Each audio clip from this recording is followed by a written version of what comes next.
And so I am now here, trying something else.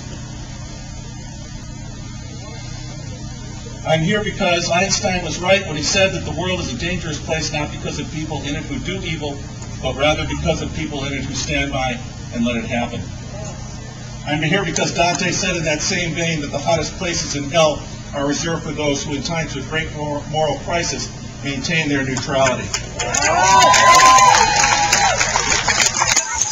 I'm here because if my work and my study continues, I hope to be ordained to the ministry in the not too distant future.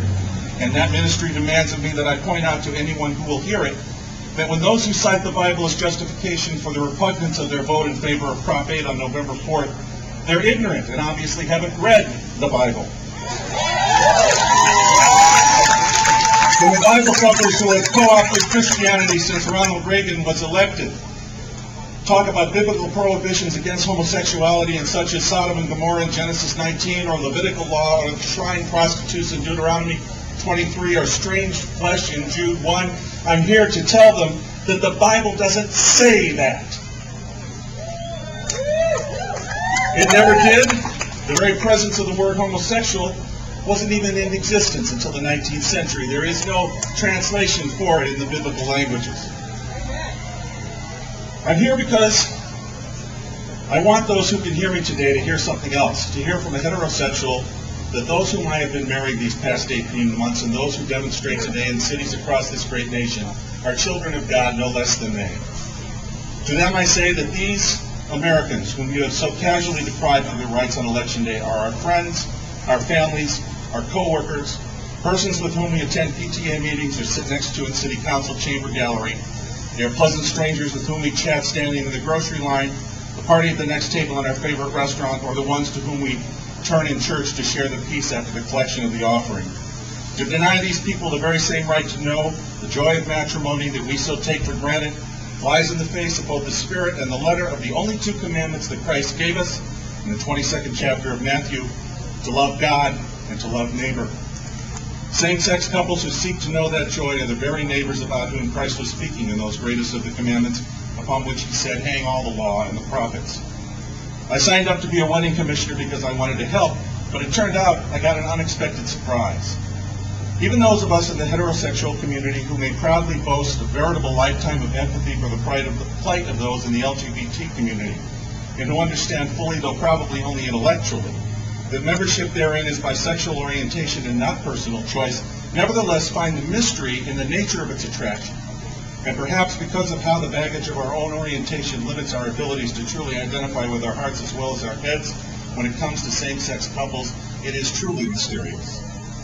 For those of us who are heterosexual, the personal witness of a same-sex couple joining hands in marriage in the chapel where I've been doing it has the potential to surprise us with its normality, to astonish us with its sameness as heterosexual unions with which we are inescapably more familiar and perhaps more comfortable, to intrigue us with the inherent beauty and the palpable lack of strangeness we expect to feel in the sight of the same-sex couple's vow-sealing kiss after having been pronounced married under the laws of the state of California, and to help demystify that which we previously understood perhaps only intellectually, thereby expanding our insight from beyond our heads to our hearts as well.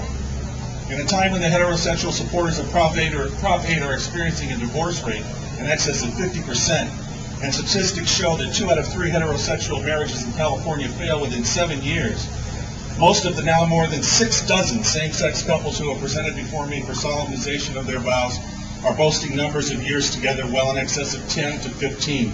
My personal record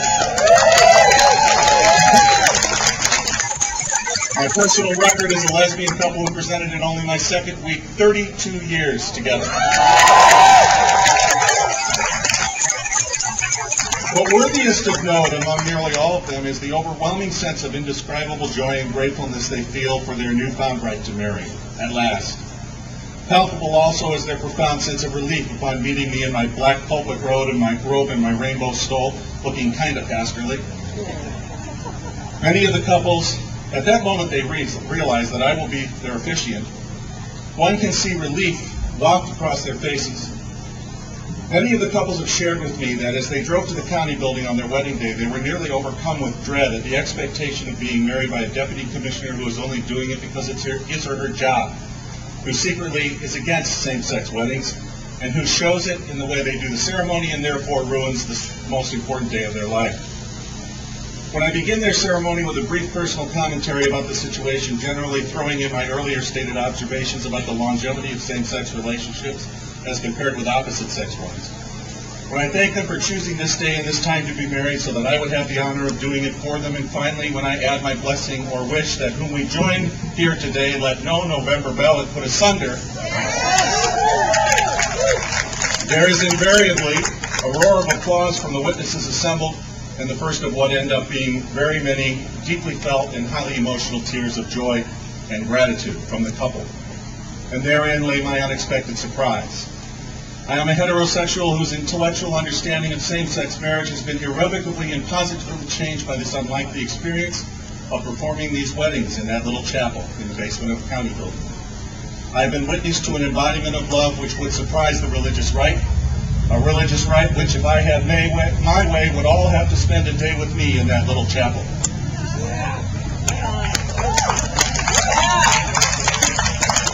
Bishop Fulton Sheen once wrote that love is a sign, a symbol, a messenger, a telltale of the divine, saying that every human affection, every ecstasy of love are sparks from the great flame that is God.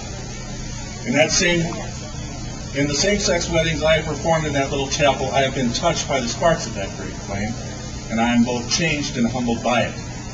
I signed up to be a wedding commissioner back in June just to help out, partly because I wanted to bring some relief to a county clerk's office that believed it would be inundated by same-sex applicants, and partly because I wanted to make a cogent statement of support by doing rather than just by talking, by voting with my feet.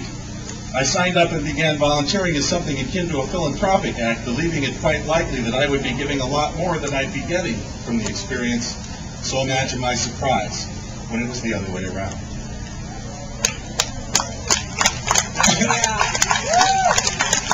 In the 4.5 months leading up to Election Day, I could recall only once when, just by chance, there didn't happen to be any same-sex couples among the dozen and a half whom I married that day. I missed it even then. I missed that slightly higher level of joy and gratefulness that seems to characterize the same-sex weddings ever so slightly more than the opposite-sex ones. But I didn't despair because I knew that there would be more on future days. Yesterday, I was in the chapel for the first time since Election Day. There were, of course, no same-sex weddings. And there will be none next time or the time after. So maybe what I'm really here for is to ask you to get out there and fight. Don't let them take this from you. Give me more same-sex weddings to which I may look forward. Good luck.